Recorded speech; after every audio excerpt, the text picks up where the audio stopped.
So why don't we get started? It's a beautiful evening, so people might want to head out after the call and enjoy some of the evening. My name is Liza Sawsville. I'm with Vermont Coverts, Woodlands for Wildlife. We welcome you to this Grassland Birds in Vermont presentation. We have Liza, Morse, and Kevin Tolan, who are from the Vermont Center for Ecostudies. They're the Grassland Birds team that are helping landowners identify places they might be able to enhance their property and help grassland birds at the same time. So it's just a different patchiness of our forests and our grassland areas and our riparian areas, and it's that whole diversity that really helps our wildlife and helps keep a healthy habitat here in Vermont. We will be recording this, so just know that, and we hope you all have a great evening. We ask that you keep yourselves on mute. I will be monitoring the chat box, and we can ask questions through the chat box, and that way we'll be able to keep the background noise down to a minimum. I've got my mowing stopped, so that will help there. So I'm going to turn it over to Kevin first. I think he kicks us off, and take it away, Kevin. Awesome. Yeah, thanks for everyone for coming out. It is a lovely day out, so I appreciate you being with us. Just a little background on VCE. We are a nonprofit conservation research organization that is headquartered in Norwich.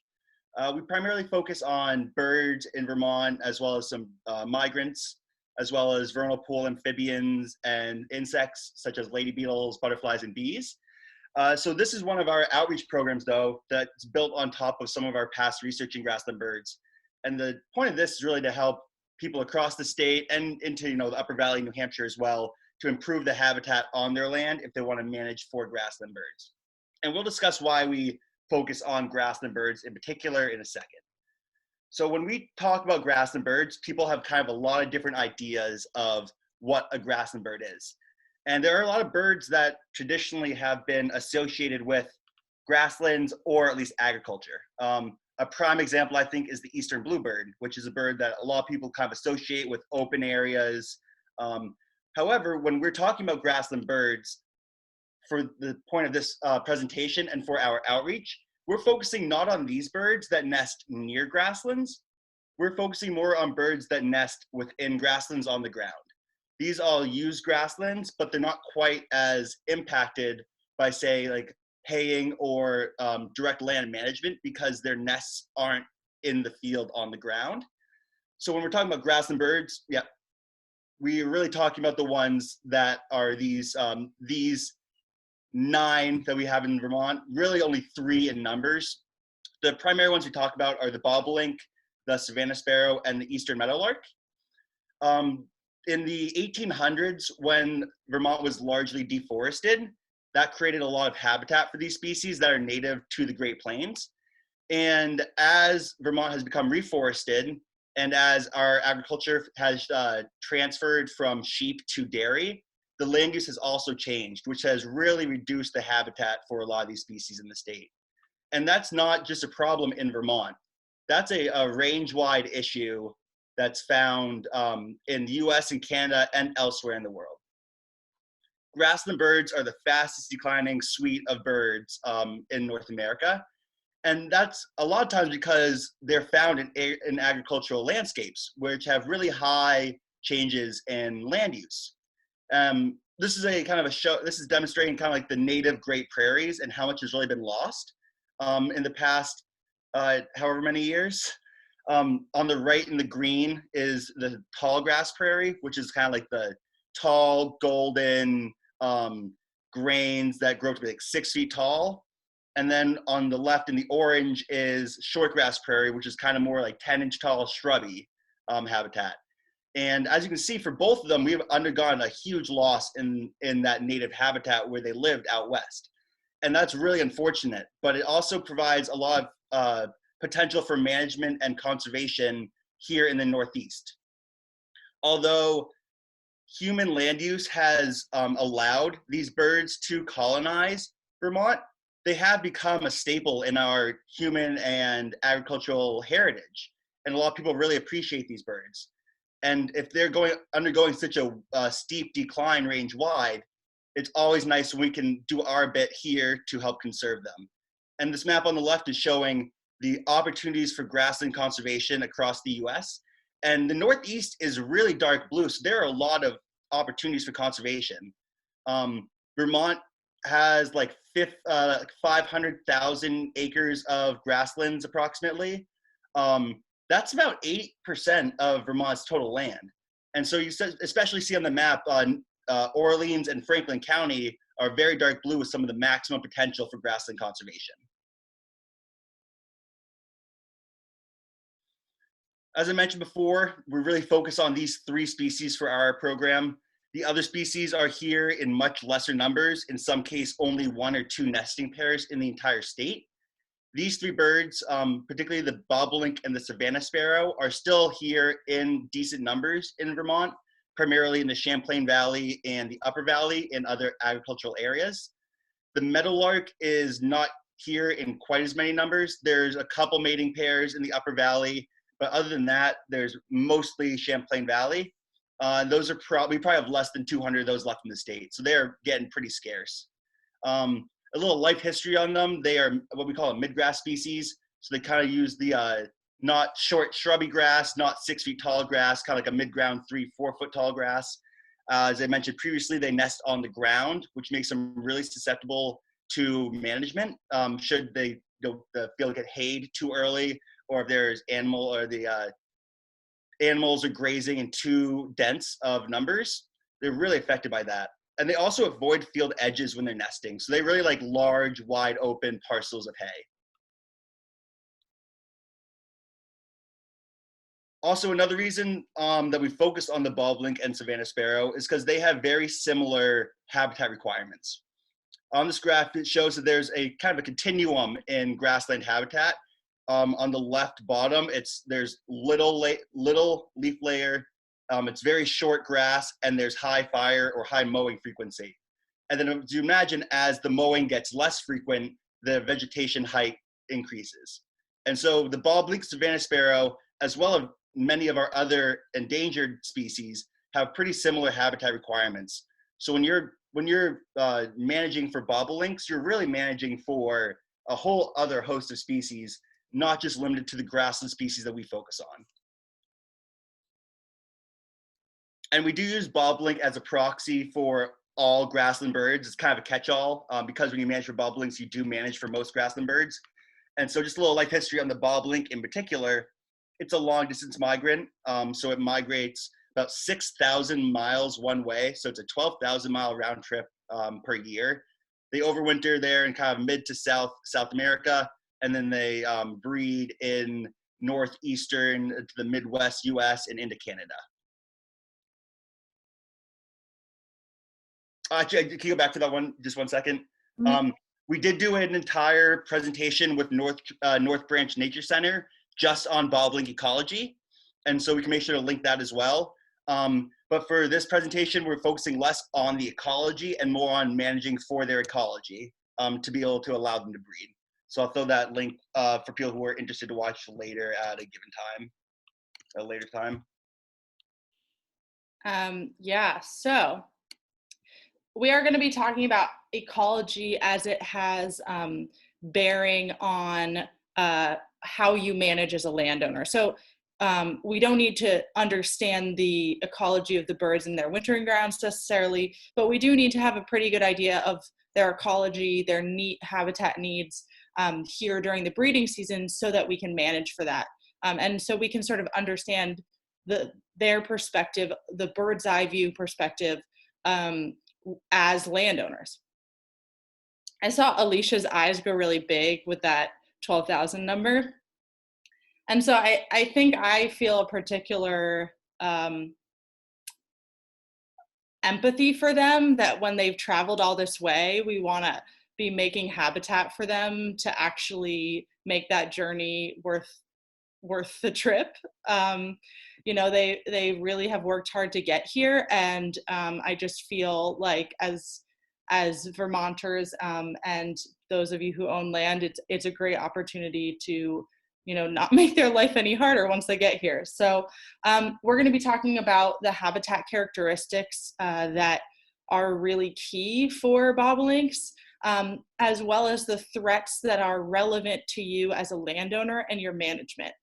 Listed here are sort of all of the habitat characteristics we want to consider and all of the threats, but as you can see, excuse me, there we go. You know, two of those threats, climate change and habitat conversion, are kind of larger existential threats that landowners are not going to really address on a parcel by parcel basis. Certainly habitat conversion, if you plan to subdivide your property and the way that you do that, or maybe if you're planning to put in some sort of building, there could be ways that you could do that that would actually lessen the negative impacts on grassland birds. But larger habitat conversion in terms of development and the way that agricultural properties are diminishing and turning into human development across the state are issues that we're not going to solve tonight or as individual landowners. So we're really going to focus on these more hyper-localized issues. So when a bobolink arrives here, they've traveled that 6,000 miles, they're looking for a home. What's on their homeowner's home buyer's checklist? Well, you have all of these characteristics that you need to consider, and within each sort of bucket of characteristics, there are different things that a bobolink is looking for. The most important thing is the size of the field. And as the size of the field gets bigger, the relative importance of having all of those other line items checked diminishes.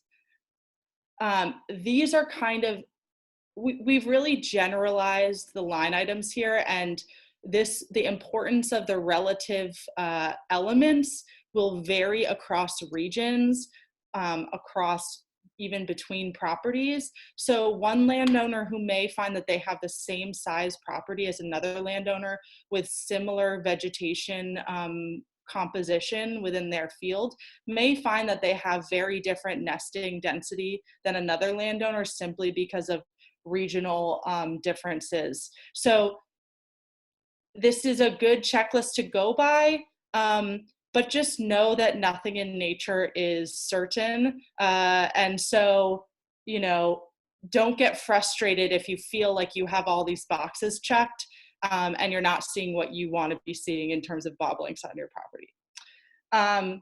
That being said, we hope that if we can help you get all of these things, you're going to get birds. So we're going to go through each habitat requirement individually. And please, if you have any questions about any of these, we want this to be interactive and really to help you with your property. We have fewer landowners on the call specifically for that reason, so that we can really answer your specific questions. So please jump in if any of these elements speak to you or spark a question. So field size and shape. Like I said, size is really important. Shape also matters and interacts with size. So this is basic geometry here. You know, even if you have a field that's slightly bigger, if it's a really weird shape, you're going to have more edge or more perimeter relative to the interior area of the field. And so you can see the field on the left, even though it's 5 acres bigger, is has much less quality interior habitat compared to the field on the right. So the idea is that 10 acres is your minimum, and as you approach that minimum, the importance of the field being boxy around gets increasingly important because you really need to maximize that interior space. If you have an 100-acre field, which very few landowners outside of the Champlain Valley would have, having a tree in the middle of it or having it be funky in certain parts in terms of shape becomes much less important. That being said, you could have a 30 or 40 acre field, but if it's really narrow or funkily shaped, so to speak, it still actually may not be good quality habitat. So this gets also at the idea, edges have an impact, not just with interacting with the shape, but also interacting with the idea of openness. So bobolinks, like a lot of humans, like a great view. that seems to be sort of built into a lot of our genetic code. And part of the reason for bobolinks that that's the case is that they have this perception of increased safety because there's this sense that they could see predators from far off. Now, there's varying studies sort of differ about the extent to which being farther interior in the habitat actually protects against predators. As a general rule, that seems to be true. But it's more that there's this perceived sense of safety that's really driving the bobolinks to place their nests in the interior of the habitat, and also in areas where there is enhanced openness. So in a landowner's field, if there's an upland area that has a really good view from that part of the field, but that area is maybe a little bit closer to the edge than the dead center of the field, that landowner may still find that the nests are concentrated in that upland area rather than directly in the middle of the field, because of the power of that, we call it a view shed. So what the edge is, in addition to how much of it there is, matters in terms of this view shed. Trees are going to block the view much more than a dirt road. They're going to block the view much more than a soybean field. They may not block the view as much as human development, and they're certainly not going to be as disruptive as tons of cars driving by all the time with a human development. But there's all these things that sort of are complicated and interact. And then also there's this angle to the visual horizon that interacts with what the edge is, as well as the elevational differences within the field, as I mentioned a moment ago. So here's just some different types of edges, and you can sort of get a sense of how they break up the landscape in different ways. That's a thing to just always be keeping in mind when you're looking at your field. Like, how are the things either if there's what we call fragmenting features, this road down the center of this field, we would call a fragmenting feature. It fragments the field. So when you're looking at your field, how are things like trees, like a mowed path, like a electric fence, how are these things that are fragmenting features, or just the actual edge of the field, how are they breaking up the habitat and or inhibiting the openness of the habitat in terms of the view shed? This is just an aerial view of some properties here in Vermont, just to give you an idea of, how you could have roughly the same amount of acreage, but it's totally different in quality of habitat because of these fragmenting features. So on the right, you have these large contiguous fields. In the northern field, you have this little area of trees there that fragments the field a little bit there, but otherwise you pretty much have solid interior habitat. And you also have the lake, which adds to this idea of openness, that they are just seeing out over open water. Here, there's similar acreage, but you have all of these fragmenting features in terms of tree lines and roads that are cutting through the middle of the habitat. And that's just to sort of, when you highlight it, it really makes it stand out. I think to us, it's like, oh, green, pretty habitat. And certainly it's habitat for other things, but from a grassland bird perspective, that's what that looks like. No, I am not nesting on the left. That's what a bobolink is thinking. All right, so then another factor here is the surrounding landscape. One of the reasons you have lots of nesting in the Champlain Valley and in other agricultural landscapes is, of course, you have larger fields, but you also have complexes of fields. On the left, you see a field that's characteristic of fields in the spine of in the Green Mountain region of Vermont.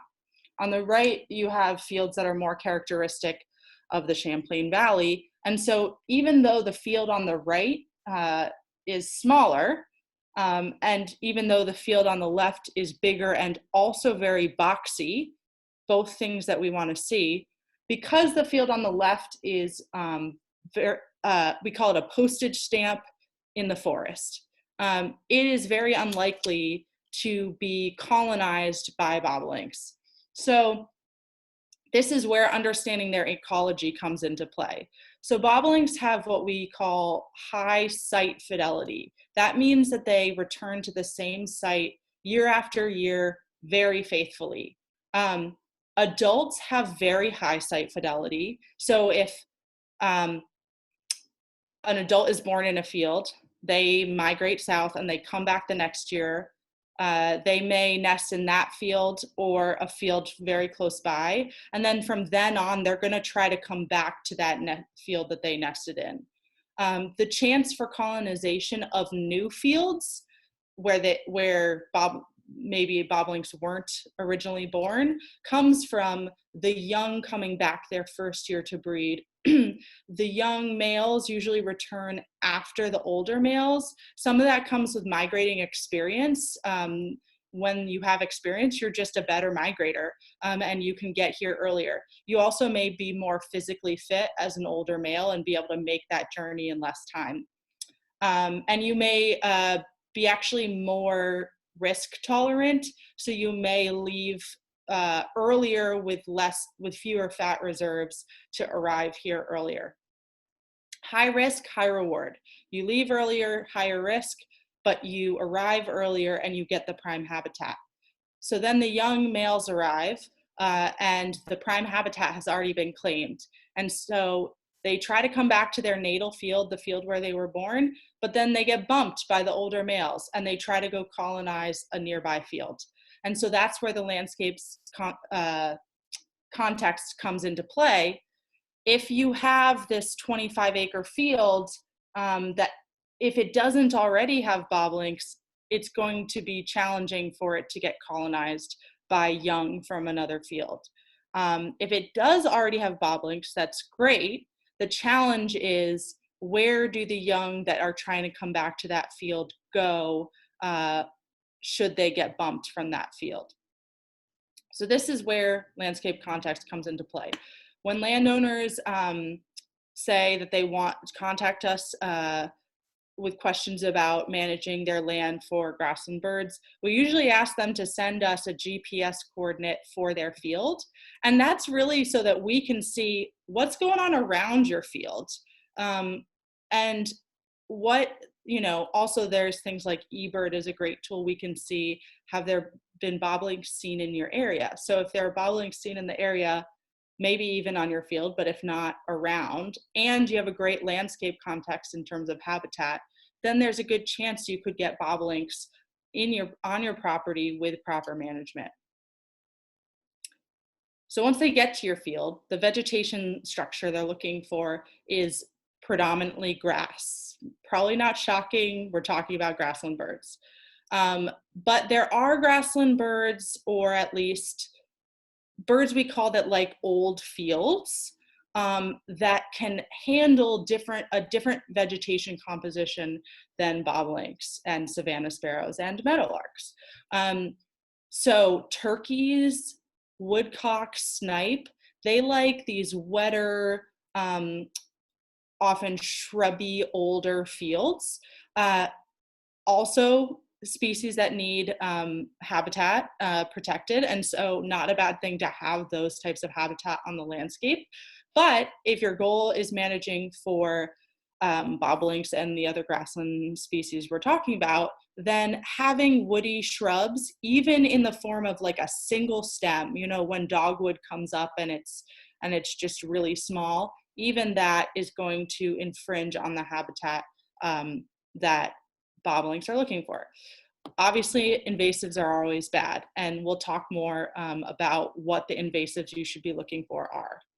And then forbs, so flowering plants like your asters, your goldenrod, those are great for pollinators, and they're great for some of those old field bird species, but too high a composition of forbs is not great for bobolinks. The general amount is about 30% composition of forbs is sort of the max that you want.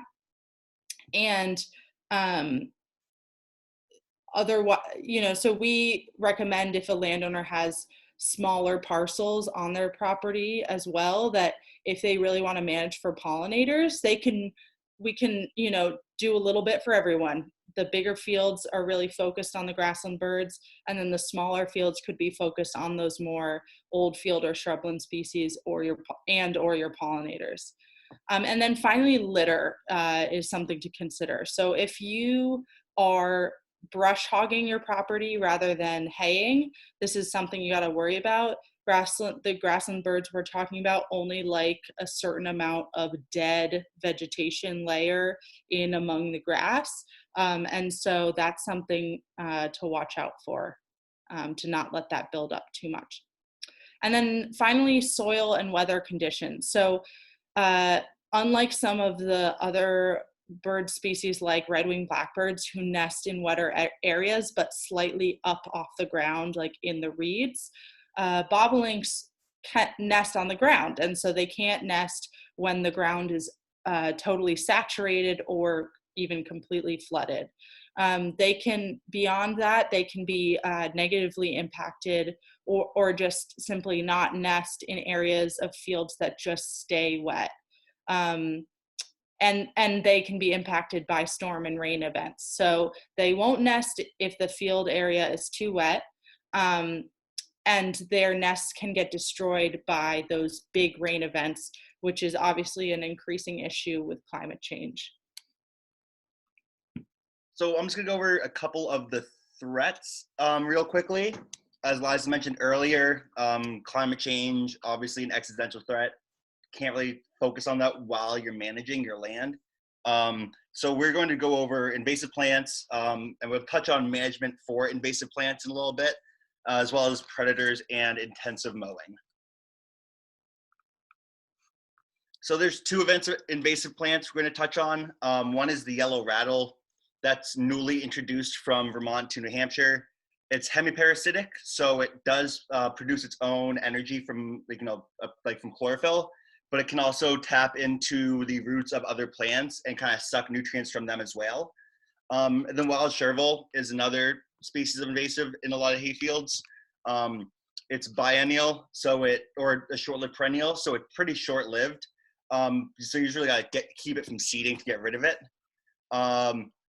And then it looks pretty similar to Queen Anne's lace, which makes also controlling it kind of difficult because you can't ID it quite as easily as you can some other plants.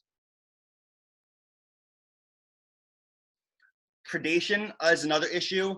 When we're talking about predation, we're not talking about natural levels of predation from foxes or snakes or other predators. Like, that's natural. Bobolinks have evolved coping methods to not get predated at massively high levels. However, they are very impacted from artificially inflated predation. So one big cause of that is domestic or barn cats, because they're not a native predator, and they'll just go out and kill essentially for fun. So they are a massive threat to birds everywhere, especially grassland birds though, because they nest on the ground. So it's hard for them to escape, or it's hard for their nestlings to escape a cat, because it's not like they're in a tree hiding from it. Additionally, near human settlements, there's usually more food available, such as grains or feed. So it also leads to higher levels of natural predation near human settlements. And of course, in a human managed landscape, such as a hayfield, it's automatically going to be near a human settlement. So that leads to higher levels of nest predation from foxes, raccoons, and other species. Intensive mowing is probably one of the largest threats management-wise to grassland birds. It can essentially reduce a population to having zero survival rate for their nestlings if the mows aren't given enough time in between for the nestlings to fledge. The general timeline we give is about 65 days between mowing. That gives some time for the grass to grow a little bit more, for adults to either leave to another field or to recolonize the field, and then to successfully raise their nestlings to an age where they can fly. And we'll discuss that 65 days in a little bit. And it does have the potential to turn a field into a population sink if the adults keep returning year after year to the same field, never able to successfully fledge any young.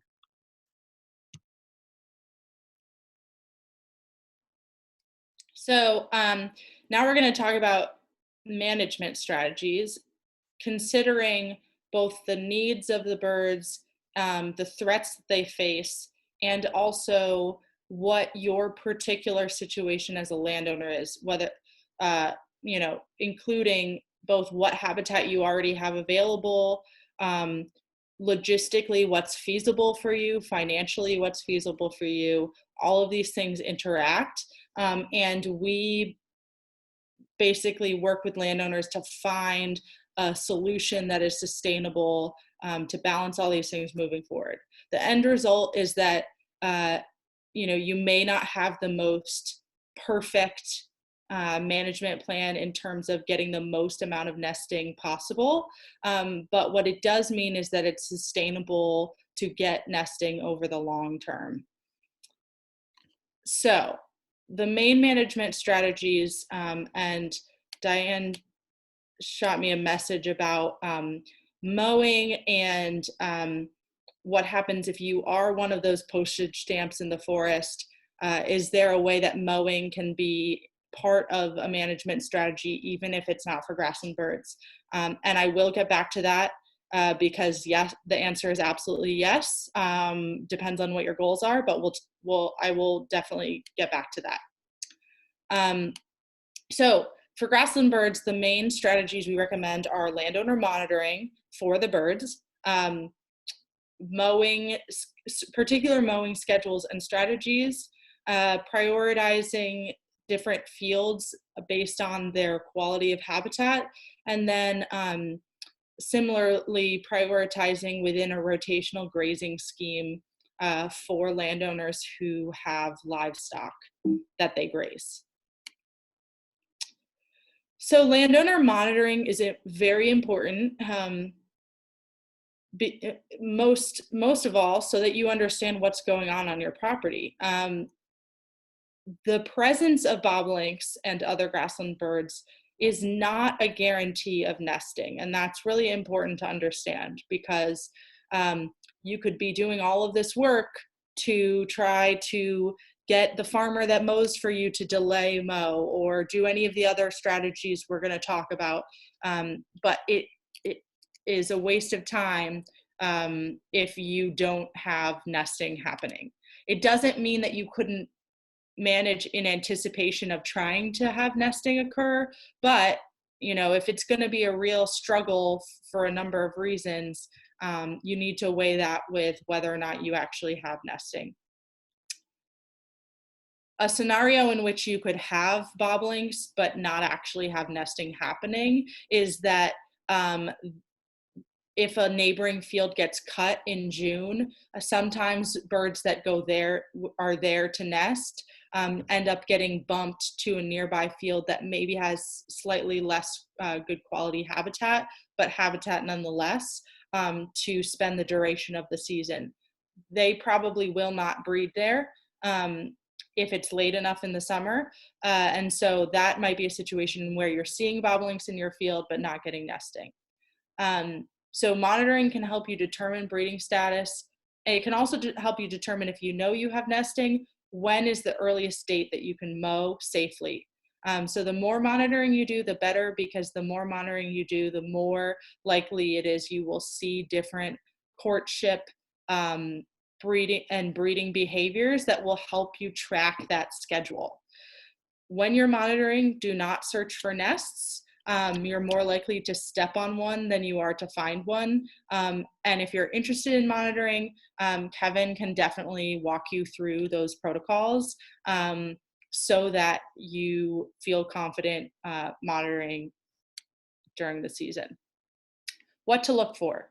So like I said, the males show up and they establish territory. This male on the top left is sort of that characteristic, what they look like in flight. They really flutter around like these little wind-up toys, and it's a pretty distinctive flight pattern, and they have a song that's often compared to R2-D2 from Star Wars. That what they're doing when they do those flight songs, it's a courtship display for the females, but it's also working to establish territory from other males. As the season begins, you'll see males flying all over your field, and as the season progresses, you'll see males really zeroing in on certain areas as they establish territory. During this time, you may see males fighting each other or chasing each other. That's a good sign that they're working to establish territory. During courtship, the males continue these flight displays, and they also chase females. This is about one of the only times during the summer that you're going to see the females. They're pretty elusive, and they stay pretty hidden. And this is also one of the only times you're going to hear them. They make this kind of mewing sound during this time of the season. And that's a really good sign that if courtship is happening, then breeding may be happening. Then the next sort of just rest of the season, you're going to see adults carrying stuff. So first you're going to see adults carrying nesting material. And then later on, if they have nestlings, you're going to see them carrying food, as well as carrying fecal sacs away from the nest to clean the nest. If an adult is carrying food, it means they have nestlings. Adult birds, besides corvids, I believe, which are like crows and jays, don't generally carry food that they plan to eat later. They're carrying food for young.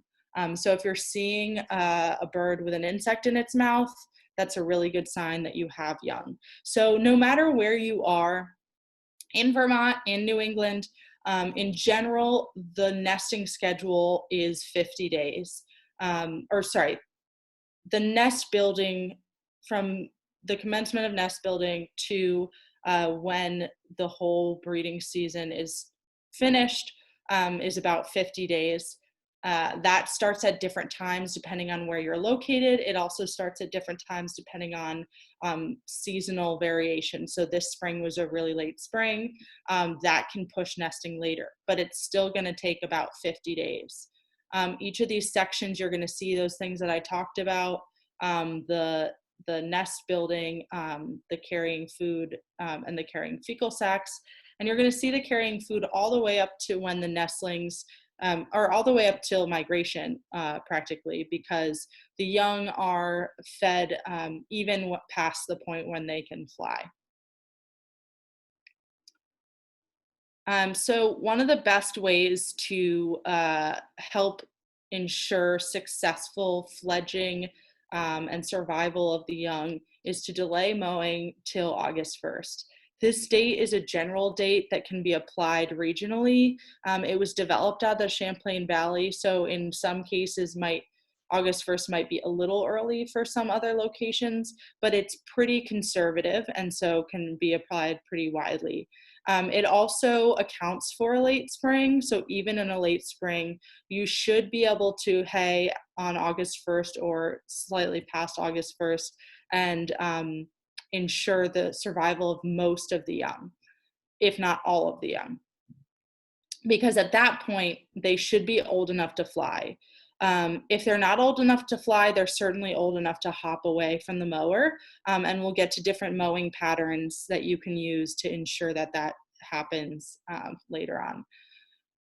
We won't really go into this, but for people who are really gung-ho about this, but also have hay nutrient needs. So one of the reasons that someone would cut multiple times is for higher nutrient quality hay, which is important for dairy cows in particular. One option for that is to seed with warm versus cool season grasses. Warm season grasses develop later, and so we'll have higher nutrient value even later in the season. And so we'll allow for nesting while also getting that higher nutrient value hay. It's a challenge to establish them, and it's not cheap. But if that's something you're interested in, definitely get in touch with UVM Extension. They're the people to help you with that. Another option was developed in the Champlain Valley, and we say that because as the caveat, because it may not be functional, feasible for people outside of the Champlain Valley in areas that are less productive, agriculturally speaking. But the idea is that you mow before June 1st. You refrain from mowing for 65 days to allow enough time for the grass to regrow and for there to be that renesting. And that is a potential option for people who need to hay twice in a season. Yeah, so it's debatable whether it's functional in these other locations, but certainly an option to consider.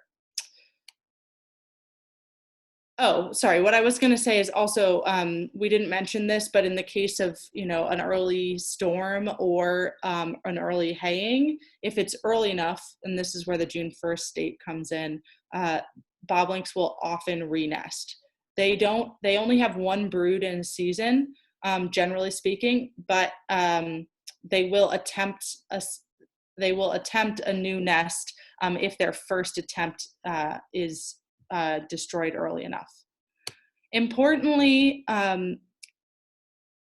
delaying mowing can swing the other way. So some people delay mowing all the way into October.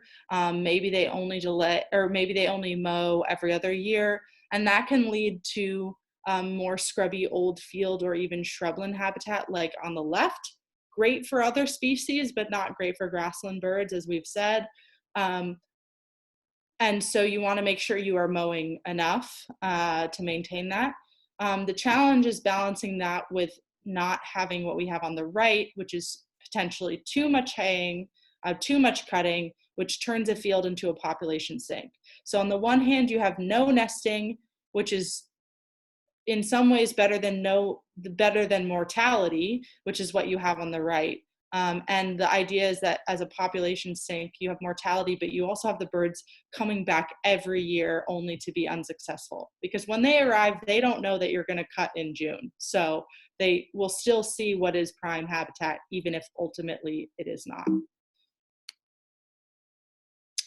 The trick with delayed mowing is to make sure that you're paying attention to your field in terms of invasive plants. So Kevin talked about yellow rattle and wild chervil. Sometimes delayed mowing can actually give some of these invasives a leg up and a chance to take hold. So you just really want to be paying attention to your property. If you do get invasive plants, it is important to understand that taking care of the invasives is what's also critical for maintaining grassland bird habitat in the long term. And what that means is you may have to abandon your delay cutting plans for the short term to deal with the invasive so that in the long term you still have quality habitat and can return to delayed mowing. With yellow rattle, you want to cut early and often for several years. You may, in some cases, only need to mow where the yellow rattle actually is and can delay mow the rest of the field. But it's important that you clean the machinery after use so that you're not spreading the yellow rattle seeds around. With wild chervil, you want to mow as well, but you don't want to mow after June because then you'll have a higher risk of spreading the seeds. Ideally, if you catch this early, you actually can hand pull, which is a pain in the butt, but it's one of the best ways to get this out of your field. Any of you who have driven along 89 are familiar with wild chervil because it's that thing that makes you say, oh, Queen Anne's lace, how pretty, in the median strip, but that's actually wild chervil.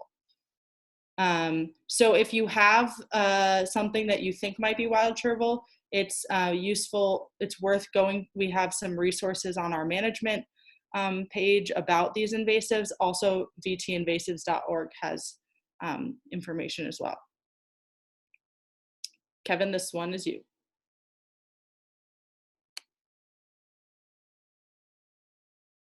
Kevin, you're muted. I'm unmute myself. So prioritization is one more strategy there is, both for mowing or for grazing, which I'll touch on in a second. Basically, it just involves kind of finding the best habitat and either delaying just part of your land. In this example, you're delaying the large intact block rather than the oddly shaped other half of it.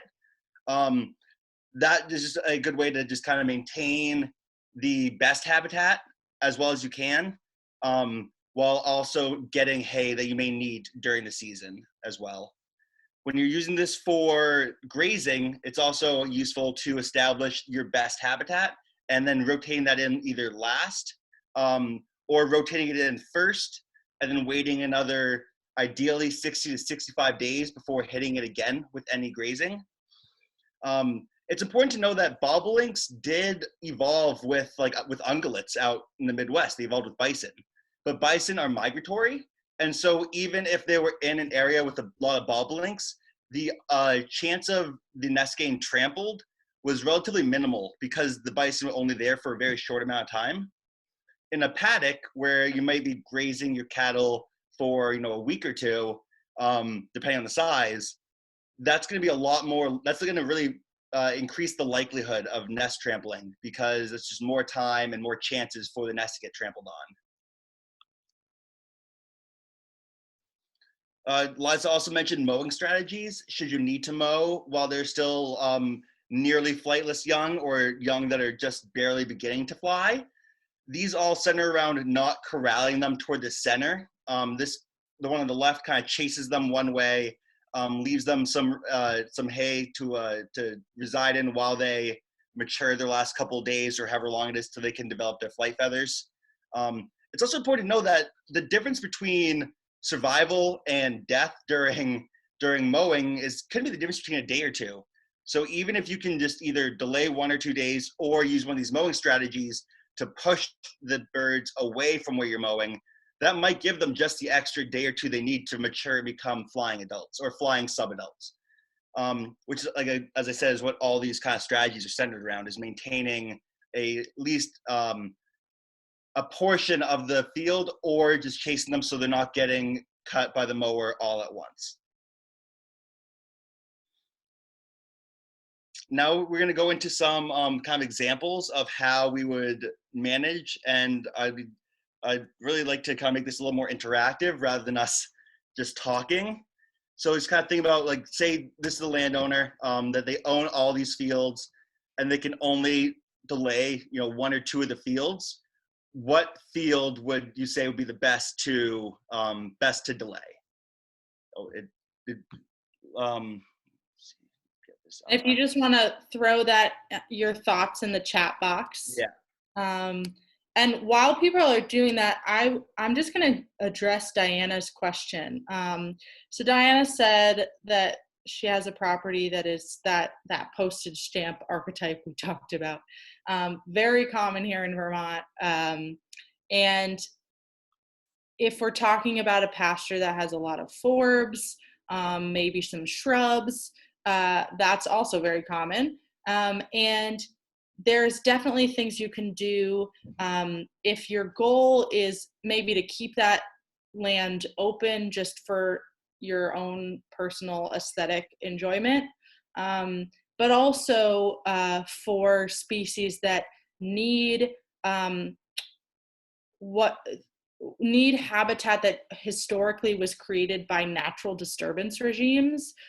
Because humans have such a disparate impact on the landscape, we've either suppressed a lot of those regimes or have really just thrown everything into whack. Out west, we've suppressed fire as the disturbance factor, and so that's less the case here, but certainly we now have a young forest across Vermont that's around the same age, because in general, our forests started to grow back after the sheep boom at about the same time. And so when you're creating these little breaks in the forest that are still productive habitat, that are young forest habitat or shrubland habitat, where there's these small openings from 5 to 10 acres, you're still creating really productive and necessary habitat for a particular niche of species. I would point you, well, obviously, coverts advises landowners and helps train landowners on how to manage woodland habitat. So I probably shouldn't even be talking about this because they got it covered. But another organization that's really great that can point you towards quality resources for shrubland birds in particular is Audubon Vermont. They're really focused on golden and blue-winged warbler, which are not found everywhere in Vermont, but there's plenty of other shrubland bird species as well. But that's all to say that mowing can be part of your strategy, but instead of mowing or brush hogging every year or even across the whole property, you might do something that creates patchiness. Maybe you're mowing every 3 years or brush hogging every 5, and maybe you're brush hogging a section. So you do a third and a third and a third. These are all strategies you could use to keep it open and keep it in that early successional state and support this suite of species, even if you're not supporting grassland birds. So I hope that answered your question. And we'll get back to grasslands now. Yeah, so here in 12 acres, yeah, that's exactly what I'd say. Can you go next slide? Yeah, so so 12 acres, delay that. The 10.5, due to that funky shape, is marginal habitat.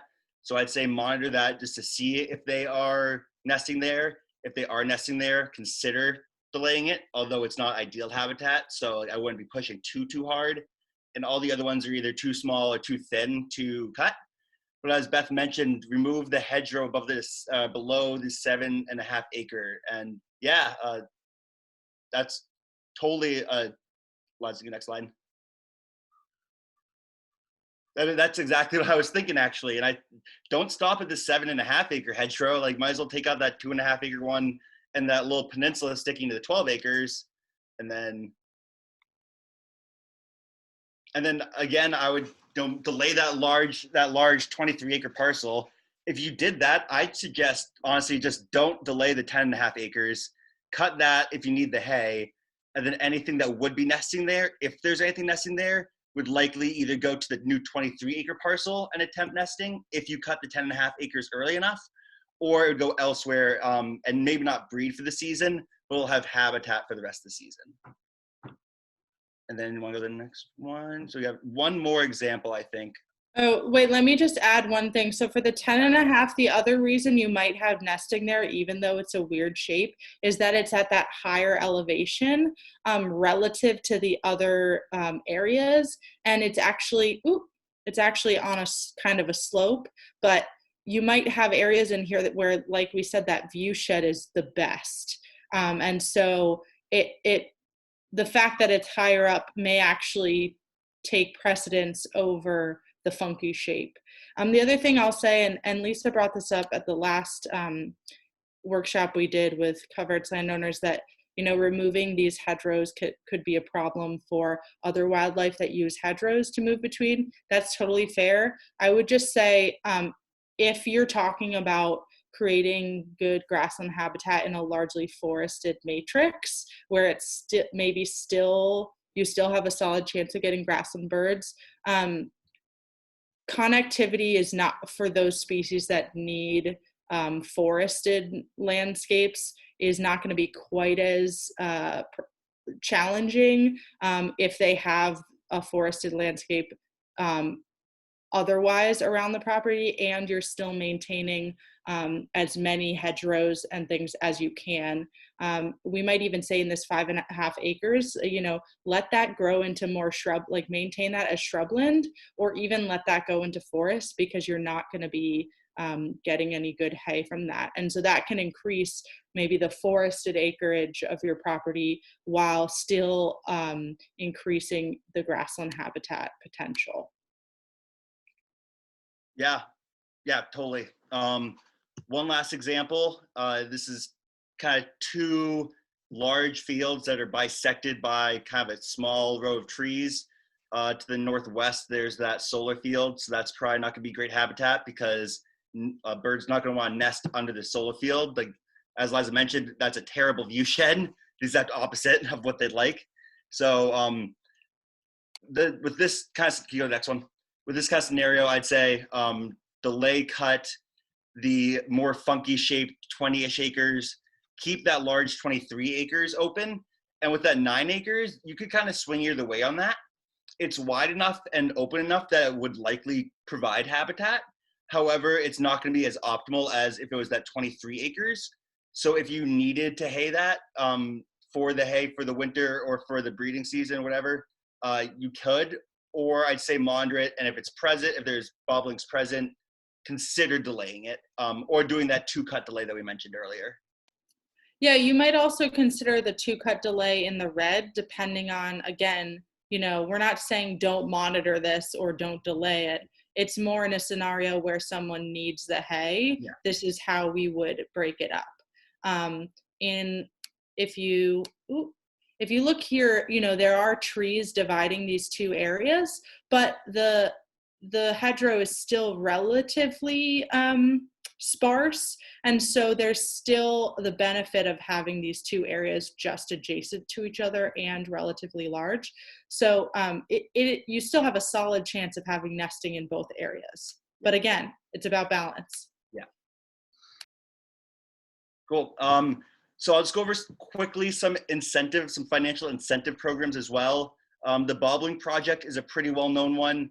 That's based on private donors who supply funds, and then landowners can bid, to place bids for the funds to enroll their land in delay mowing. That does have a limit though. It's only really, they are primarily focused in the Champlain Valley. So outside the Champlain Valley, it may be kind of hard to get funding from them.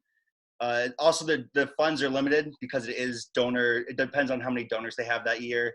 And there's a 3-year limit in being enrolled in it. So after 3 years, you can no longer be enrolled and get funds from the Bobbling Project. NRCS has 2 programs. One is EQIP, which is a delayed mowing or invasive removal program. Again, it's centered mostly in the Champlain Valley, some in the Upper Valley, and that's a 3-year limit. And that program is mostly around improving your habitat, whether it be getting rid of all your invasives to make that a usable habitat for bobolinks, or delaying your mowing. And then CSP is a newer one. I'm not entirely sure about that.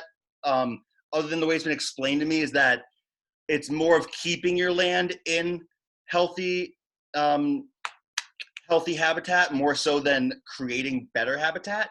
So someone could do EQIP for 3 years to improve their habitat, and then do CSP on top of that to maintain that habitat in the delayed mowing, assuming that's already been made into a good state for the bobolinks. And that has a 5-year limit to it. Importantly, I'll just bring this up. If you are a landowner looking to do habitat improvement work on your property, you may still be eligible for EQIP for other, what they call practices. But the practices under EQIP that are specifically targeted at grassland birds, those are the ones that are only available in the Champlain and Upper Valley. So that's why we say that that's only available to you. Yeah. But if you're looking to manage for other wildlife and do other things on a forested property, certainly EQIP may still be an option for you. Yeah. So VCE doesn't offer financial assistance, but we do offer technical assistance for landowners who either don't qualify for those financial programs, or not interested in applying to them, or have already applied and their time has run out.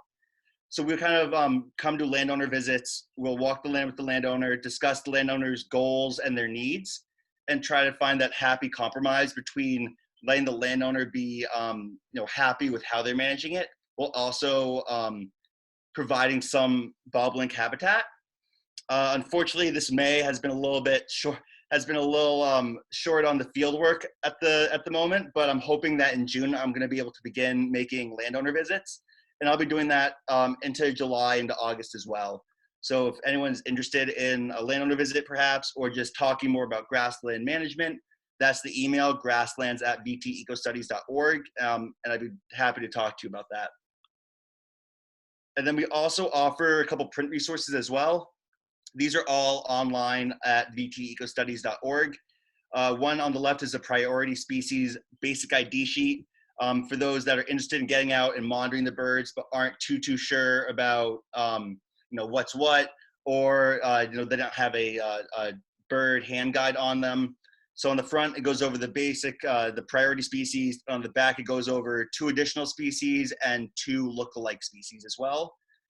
The middle pamphlet is also on the website. That goes over some basic grassland conservation info, some of the mowing strategies as well. And then the bobolink nesting calendar is a generalized calendar that kind of goes over where in the bobolink's nesting cycle they may be at any given time. Again, this is highly generalized, mostly for the Champlain Valley and a little bit elsewhere. Depending on where you are, such as the Northeast Kingdom, it may be delayed a little bit, or if it's a really wet spring, it may be delayed a little bit. But it's kind of a basic outline for what's happening when. This is a great resource to bring out in the field with you when you're monitoring, because you'll see that each section of the breeding season is color coded with a key to the right that describes what section of the breeding schedule you should generally be in. And so that can help you calibrate, like, what should I be seeing, or I'm seeing this, where in the schedule could we be? And that's helpful, like we said, when you're monitoring, to establish when to mow. So this is a really great resource, and like Kevin said, it's on our website. Yeah, and just in case anyone wants to get involved with any of our other projects at VCE, we do work with loons as well. We have losses and science projects going on at the time. So please reach out to us. Go to vtecostudies.org/volunteer. Sign up for our e-news, which is kind of a monthly newsletter that talks about what's going on at VCE, any upcoming events we have, and of course, follow us on social media as well. Yeah, and this season, probably understandably, a lot of our projects are either canceled or very adapted from their original, but that doesn't mean you can't get signed up and hopefully be involved with us in future. And we have especially for people with agricultural properties, we have a lady beetle atlas project going on this summer, which, if that's of interest to you, taking pictures of pretty beetles and just hopefully discovering some ones that have been undiscovered in Vermont for a long time, that's another option for you during sort of coronavirus field season 2020. So thank you so much to Coverts for hosting us, and we really hope that this was helpful, and now we can definitely answer any of your questions. Thank you, Liza and Kevin. That's great. You know, I always say our Coverts cooperators, they know a lot. Oftentimes the answer is it depends. It depends on where you are in the state. It depends on what your property looks like. It depends on your goals as a landowner. So this is a great opportunity for those landowners that have the habitat to be able to enhance it for our grassland birds. I've always said, like, I live in the Champlain Valley, so fortunately I don't have a big enough field, but you know, I can manage for grassland birds, but managing for moose here isn't likely. They might wander through, but they're really not going to live here. So you got to pick and choose. And you know, there's certain tree species you can't manage for a certain tree species unless you have the right conditions. So it all depends. So and that's great that they're having the opportunity to learn about these things. So any questions, we're happy to take those. And if not, we wish everyone a great night. If you're looking at getting more information on these kinds of programs, sign up for Vermont Coverts e-news. You can also donate online. There are a lot of citizen science opportunities. So the weather's getting better, get outside, get connected, and foster that land ethic. Yes. Yeah, and like Kevin said, if you're interested in monitoring your property this season, email the grasslands at vtecostudies.org, and we can train you individually on how to do that. Great. Well, I'm not seeing any questions in the chat box, so I'm going to let everybody go and have a wonderful evening. This will be posted online, and so you can watch it again or send other people to watch it as well if they have grassland habitat and are interested. Again, Liza and Kevin, thank you so much, and I wish everybody a wonderful evening. Thanks, Lisa. Yeah. Thank you, everyone. Yeah, thanks for coming out.